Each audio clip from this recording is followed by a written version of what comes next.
Noi oggi siamo qui per annunciare la nascita dell'Università Popolare di Musica di Como, iniziativa che si lega all'Università Popolare di Caen che Michel Onfray, che è qui di fianco a me, che ringrazio per aver deciso di stare qui con noi oggi in questa giornata, l'Università Popolare di Caen che ha ispirato un po' il nostro progetto di oggi. Michel. Ah oui, je suis très heureux. D'abord, excusez-moi de ne pas parler italien et de devoir vous parler en français, mais je suis très heureux de cette initiative ici, dans cette belle ville que je découvre. L'idée que Bruno fasse quelque chose de l'Université populaire de Caen et qui soit autre, puisqu'il s'agit de musique, même si nous avons, nous, un séminaire de musique classique à Caen et un séminaire de jazz, l'idée que Bruno ait envie de passer à l'acte. C'est-à-dire, j'aimerais bien que tu nous en dises deux mots d'ailleurs, parce que tout ça fascine les journalistes français à qui j'en ai parlé. L'idée que tu puisses, par exemple, initier la direction d'orchestre des gens dont ça n'est pas, a priori, le métier ou le talent, puisqu'ils ne sont pas des professionnels de la musique. Je trouve que c'est un atelier extraordinaire où tu as réussi à proposer une théorie de la musique et une pratique de la musique, et à faire de telle sorte que la pratique ne soit pas seulement une pratique auditive, mais que ce soit aussi une pratique du geste, de la direction d'orchestre, voire de la pratique de l'instrument. Je voulais ajouter que c'est toujours l'université populaire le projet d'un homme. Et que, à Caen, ça a été moi, bien sûr, mais Bruno a tout de même fait quelque chose qui me paraît extraordinaire, c'est-à-dire qu'il a renoncé à une carrière internationale, Japon, Irlande, etc., parce qu'il avait envie de faire autre chose. Et qu'il renonce aux lumières un petit peu faciles de notre époque pour s'engager dans une aventure qui est gratuite, bénévole. Ça coûte beaucoup plus d'argent que ça n'en rapporte, à l'évidence, mais en même temps, c'est une véritable option politique, au sens noble du terme. Donc c'est une activité esthétique et politique. C'est une esthétique politique, c'est aussi une politique de l'esthétique, et je trouve que quand on est dans cette proposition-là, on a vraiment une proposition politique concrète à faire. Ce sont des micro-résistances au monde comme il va. Madame a parlé tout à l'heure de la crise, de la brutalité de la crise, de la violence de la crise libérale, de la violence du capitalisme en Europe. Il y a des brutalités, des violences, l'argent fait la loi en permanence. Et l'université populaire est un lieu qui fonctionne comme une république libertaire, où on nous dit l'argent ne fera pas la loi.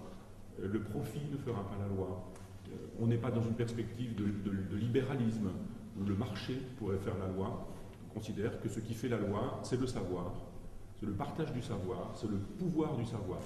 Et ça, je trouve que cette micro-république libertaire à Côme est un vrai bonheur parce qu'elle permet des associations de micro-républiques libertaires comme il y en a une quinzaine en France et puis quelques-unes ailleurs dans le reste du monde. En plus, on est dans un lieu qui, Bruno me le rappelait hier, qui est le lieu de naissance de Cosima, Liszt, qui deviendra Madame Wagner, qui deviendra la chérie de Nietzsche. Donc on est dans un esprit assez nietzschéen. Et quand Nietzsche fait paraître en 1872 la naissance de la tragédie, il a un projet politique et esthétique. Il considère que, puisque la France a perdu la guerre de 70, que l'Allemagne l'a gagnée, eh bien, puisque l'Allemagne a gagné la guerre, elle a perdu le combat pour la civilisation. Le projet de Nietzsche, c'était, avec Wagner, de restaurer la civilisation à partir du dramatique, à partir de l'opéra, à partir de la musique. Et Nietzsche a accepté un temps d'être le compagnon de route de Wagner dans cette aventure. Et puis, le grand projet qui visait à faire de l'Allemagne une espèce de centre, d'épicentre d'une Europe nouvelle à partir de la musique, a donné Bayreuth. Et Bayreuth, c'est devenu l'affaire des bourgeois, des aristocrates, des riches, des banquiers, etc. On pourrait imaginer que l'Université populaire de Brno, c'est l'anti-Bayreuth. Et que c'est très exactement la proposition nietzschéenne, mais pour le coup réalisée, et pas dévoyée par Wagner. J'ose espérer que ça aurait plu à Nietzsche. Le lieu est très nietzschéen, comme c'est vraiment une belle ville. Moi j'ai eu un coup de foudre depuis hier soir. Et cette idée que nous pourrions proposer effectivement une liaison esthétique et politique, mais très concrète, en faisant des laboratoires. Vous êtes nombreux, me semble-t-il, déjà, à l'idée qu'il y ait des propositions de qualité, vous verrez le programme de l'année, et que des gens viendront, probablement nombreux. Tout ça me laisse croire qu'effectivement, on a une proposition très alternative à la politique politicienne, parce qu'on fait de la politique, pour le coup, au sens noble du terme, avec la musique, avec les mélomanes, avec la pratique de la musique, et je trouve qu'on ne fait pas expérience plus nietzschéenne. L'université populaire, elle a été inventée par un ouvrier typographe anarchiste qui s'appelait Georges de Herme à la fin du XIXe siècle, au moment de l'affaire Dreyfus. C'est-à-dire que Georges de Herme pensait que l'antisémitisme n'existait que parce que les gens étaient dans l'inculture, dans le défaut de culture ou dans le défaut de savoir, et que le racisme, ça se combat par les Lumières, par la réflexion et la philosophie des Lumières.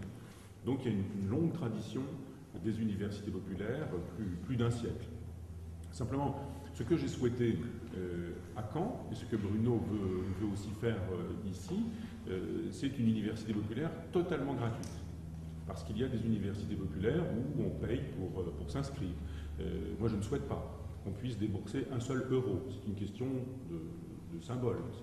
Je souhaite vraiment que ce soit totalement gratuit. Donc, quand on me dit, est-ce qu'on peut faire quelque chose dans l'esprit de l'université populaire de Caen, je dis oui, mais gratuité totale. Je dis oui, mais construction de chaque séance en 2 temps. Un premier temps, alors ça peut être amélioré quand il s'agit de musique, mais un premier temps qui suppose un exposé, une proposition, un contenu, un discours, un travail.